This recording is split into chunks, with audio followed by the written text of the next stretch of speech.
been up and down pretty much all my life, and I've tried every kind of diet imaginable, from Weight Watchers. I had shots, diet pills, you name it. At one point in 1972, I had small bowel bypass surgery done. I think it was fairly new at the time, but I felt that was my last hope. And it's a pretty complex surgery, and I had it done, and I lost the weight and thought I was doing okay. I started having some side effects like arthritis. All my joints would start to really be painful, and I guess that was caused from that. And up through the year about 1988, I kept the weight off and lived with the arthritis and so forth. And then I started developing some skin lesions that were, my skin would just break out, and it was red and black and green and these horrible growths. And went to the doctor, had a biopsy done, and they determined it to be from the bypass surgery. Was basically poisoning my system, I think. So I had to have the bypass reversed in '88, which was a miserable surgery.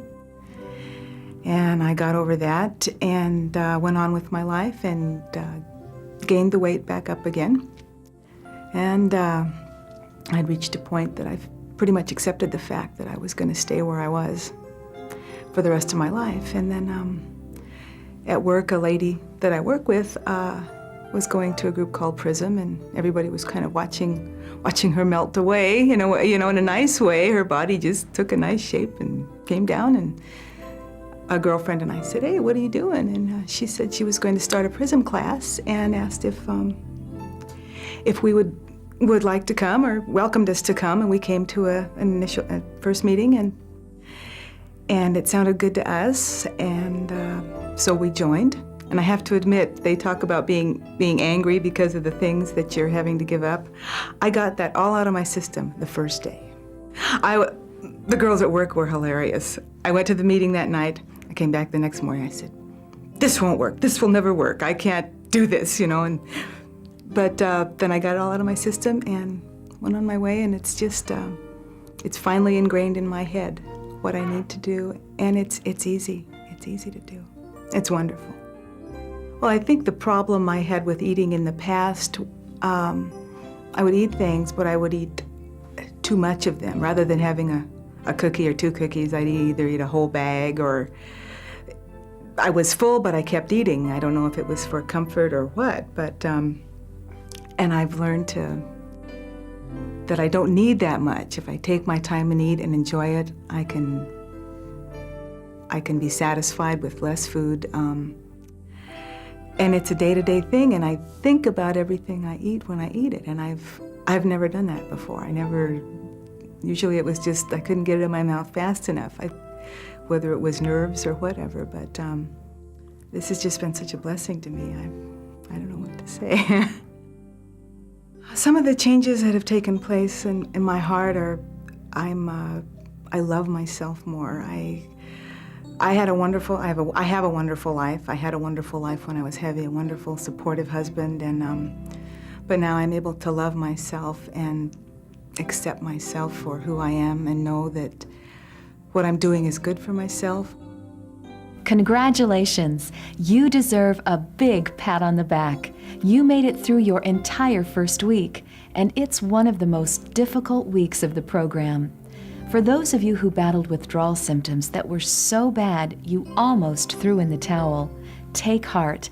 The headaches, anxiety, lethargy, and shakiness are now a part of your past. So with much admiration for your commitment to hold firmly to your resolve, we heartily welcome you to your Week 2 meeting. During this week's lesson, we will answer several questions regarding carbohydrates. First of all, what are they? And what's the difference between refined processed carbohydrates and whole natural carbohydrates? How can carbohydrates benefit our health? What can they do to harm us? And what about refined sugar, the anti-nutrient? Just why is it so bad for our health? Is refined sugar really an addictive substance? By the end of this meeting, you'll be equipped with enough information to answer all of these questions and determine for yourself whether carbohydrates are a friend or foe.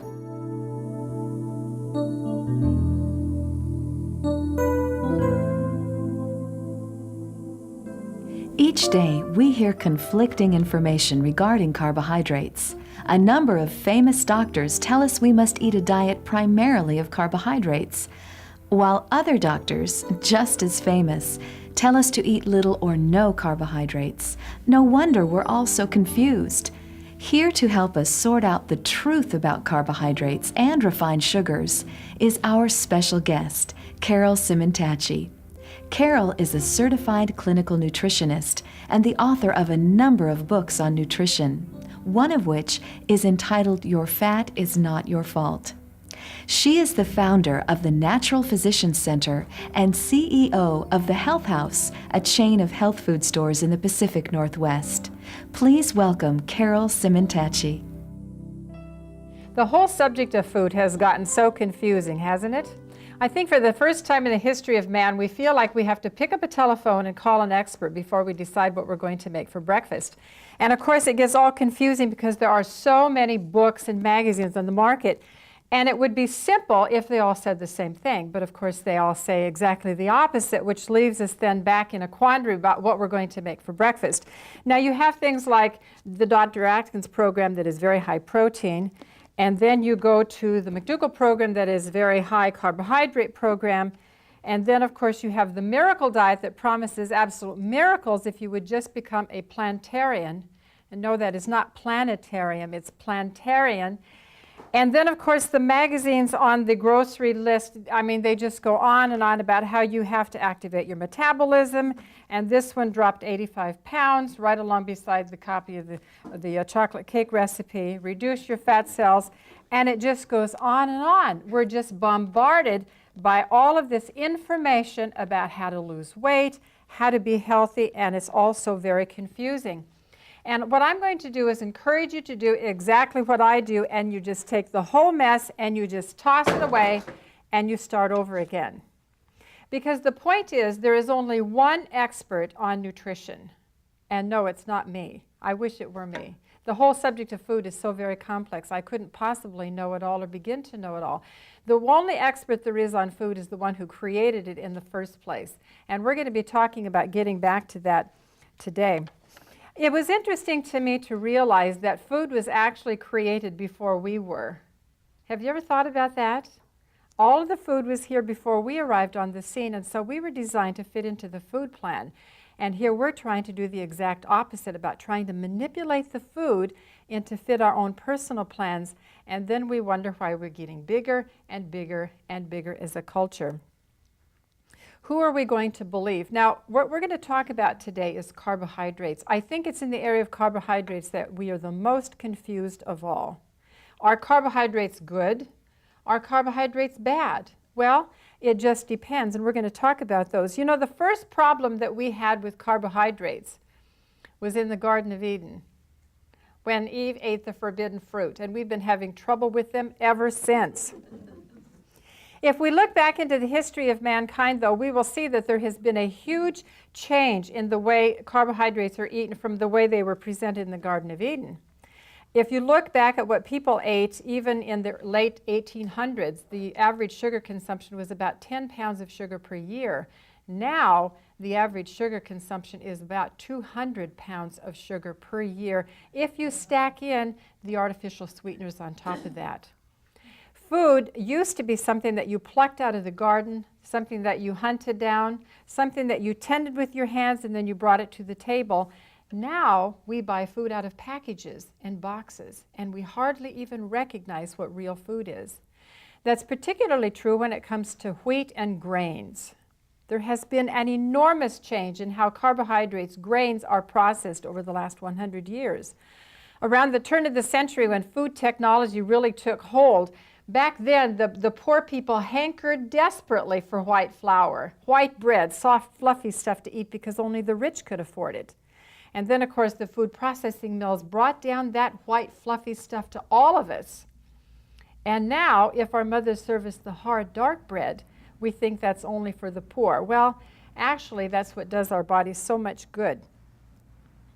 Now, let's get back to the question then about carbohydrates. Are they good? Are they healthy? Are they bad? Do they make us fat? Do they make us slim? Well, it all depends. The answer to that question is yes, no, maybe.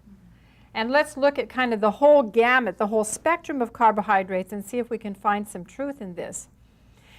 What we have to look at is how food was originally created before man started tampering with it, before they started processing it half to death. And if we look at the carbohydrates, the way they were intended to be eaten and for the purpose for which they were intended to be eaten, we're going to see that the purpose of a carbohydrate is to provide energy to the body. Now, carbohydrates do have some structural function. They do take part in building some of the proteins. They combine with proteins to build some of the structures of the body. But for the most part, carbohydrates are a wonderful source of energy. Now, that is not an insignificant role, because you have to understand that the role of the cell is to provide energy. That's what the cell's job is. And you have little energy factories inside that cell called the mitochondria. And what does that mitochondria feed on? Basically, mostly carbohydrates. It burns it in the mitochondria of the cell to provide energy so that cell can provide its function. That function is particularly important for the brain because, you see, the brain feeds on sugar. Now, don't get me wrong, the brain is not supposed to feed on white processed sugar. The brain is supposed to feed on those wonderful carbohydrates that come from fruit and from vegetables and, to a certain degree, also grains. That's what your ancestors ate. Your ancestors did not eat white, fluffy bread and lots of processed sugars and things out of boxes and cans. When they ate their carbohydrates, they ate vegetables out of the garden that were fresh, that were made organic, that were seasonal, and perfectly suited for the climate in which they were living. They ate carbohydrates that provided them with quick energy, as in fruits and in some types of vegetables like carrots and peas and corn that are digested down very rapidly, but also long-lasting energy, because that was to provide the energy that fueled the entire body.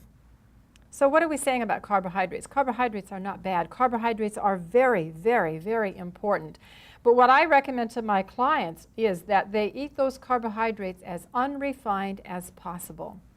Do you know that there are over 135 varieties of vegetables on the American market? Do you know how many of those varieties people actually eat? About 4. Corn, peas, potato, lots of potatoes. And if you're really a health food fanatic, you'll throw some carrots in there.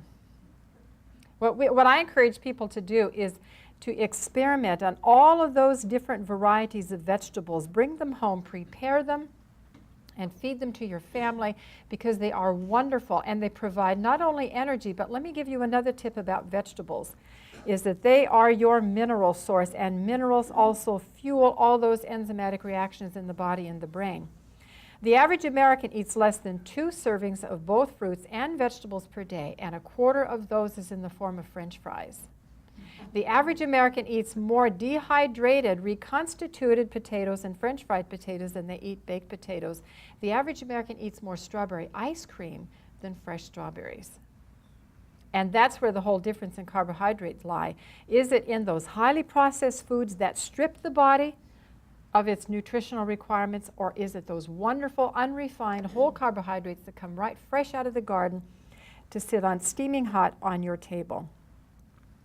Now, let's talk just a little bit again about that whole idea of carbohydrates and what they provide for the body and the minerals. Think of a vegetable as a mineral capsule in its most original form, because vegetables are very, very high in magnesium, they're high in calcium, in potassium. They have a wonderful balance between sodium and potassium, and again, that goes right to the energy production of the brain. If I could wave a magic wand over the entire world and change any dietary custom that I felt would be the most beneficial, it would be to get people to eat vegetables again. It's the most incredibly important thing you can do, and those are the most wonderful source of carbohydrates. Let's talk about grains. Grains also are a carbohydrate. Grains also were created to give us energy. Grains are wonderful. They've been around since man started becoming agricultural people. And we have used grains throughout the history of the world to fend off starvation. However, grains to me tend to be a little problematic because the bread, the whole wheat bread that you sit down to eat today is not the whole wheat bread that your forefathers ate. It's been genetically altered. And my quandary is that, yes, I think for the most part whole grains are a good food, but I also understand that there is a huge problem of allergens. And so I tend to pull people back away from grains because I'm afraid of the problem of allergens. I have counseled people for a long, long time, and almost always I find that people feel better when they don't eat so many grains. Wheat can be tremendously problematic, but you see, again, wheat has been genetically modified, and so I'm not sure if the body really recognizes some of the protein content of that wheat. Now let's look at another carbohydrate, and this is where the conversation gets to be really, really nasty. Let's talk about sugar. Let's categorize sugar as an anti-nutrient. What do you mean by an anti-nutrient? I'm going to actually categorize sugar as two things that have a really negative connotation. One is that sugar is an anti-nutrient. The second is that sugar is a true addiction. Several years ago, when I wrote my first book called Your Fat Is Not Your Fault, I pulled together a group of people who wanted to lose weight, and I wrote these wonderful menus for them. I took out all the grains, I gave them lots of wonderful vegetables to eat, and I took away sugar.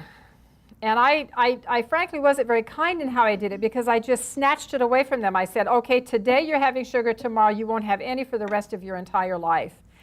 And so we came back 2 weeks later, and I said, how do you feel? And they said, we feel fabulous. We feel better than we've ever felt in our life. And look, we've lost weight, and our brains are clear, and we feel wonderful. And I said, really? And they said, well, the first 3 days were really terrible. And they described to me symptoms that sounded very much like the symptoms that you would experience if you went off of hardcore drugs. We're talking trembling, nervousness, anxiety, headaches, panic attacks. One woman said that when she went off of her sugar addiction, she sat on the floor for 3 days with hardly the energy to even get up and take care of herself. That is a true addiction. And I think people have to understand that it's not just a matter of, well, I really like sugar, and yes, I know it's not good for me, but I can quit it tomorrow. We have to look at sugar as a true addiction. I was reading in one of my medical journals just a few weeks ago, and they talked about how very, very addictive sugar is. Now, lumping chocolate in with that addiction, and this is where it really gets addictive. You know, there's a pretty good body of information that tells us that chocolate works on the same receptor sites in the brain as cocaine.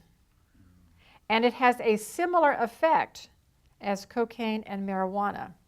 Not as powerful, but they did say that if you ate 27 pounds of chocolate, you'd get about the same buzz that you would get from smoking a joint. You'd probably get a sugar high on that as well. But see, we have to understand that sugar is not benign. Sugar is very, very, very harmful to the body. Let's look at what sugar does. Sugar is digested very rapidly into the bloodstream. It can get from your mouth to your brain literally within seconds. Why is that? Because it's absorbed through the sublingual tissues in your mouth, and it goes directly from here into here. And if you don't drink that, if you don't believe that, just take a sip of wine and hold that wine in your mouth for just a few moments. And you will begin to feel the effects in your brain in just seconds. It's not going through your digestive system to achieve that. It's going directly from your mouth into your brain. Sugar is absorbed very much the same way because it's a very small molecule. And it just goes right directly through the tissue in your mouth.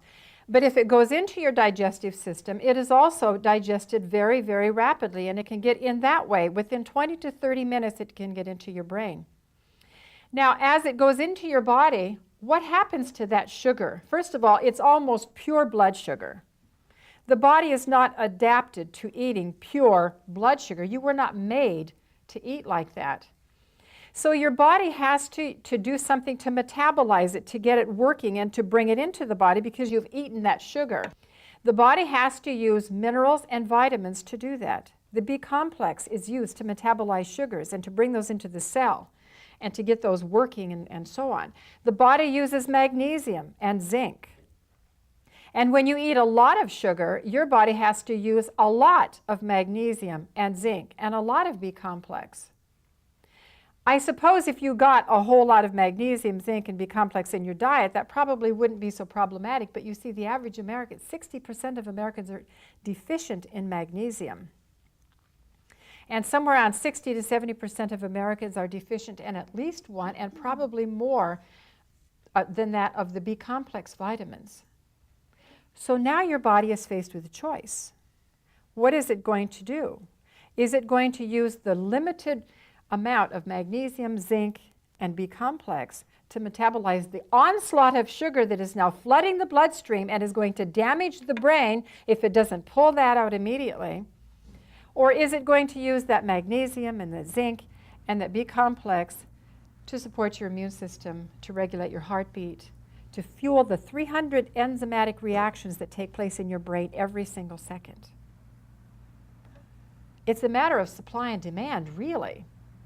But you see, the most immediate problem is that sugar, because if it does not regulate that sugar very closely, then it will burn the brain and your brain will be damaged. And the brain is top priority. So what happens then? Well, that means the rest of those functions in the body are going to go undersupplied, and some need is going to be unmet. Some function will go undone, and some structure will go unbuilt because those precious few resources were being used to handle that onslaught of sugar. Another thing that sugar does is it pulls down the strength of your immune system.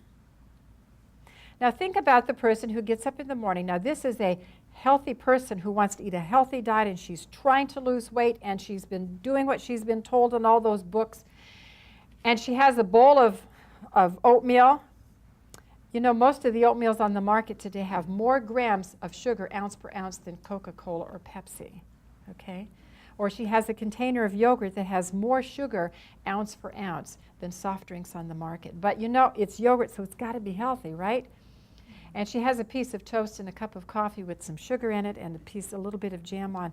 I mean, that is a huge load of sugar. Now, she eats that. She is ready now to leap over tall buildings in a single bound because she is pumping with energy. Her body just got a load of energy loaded into it.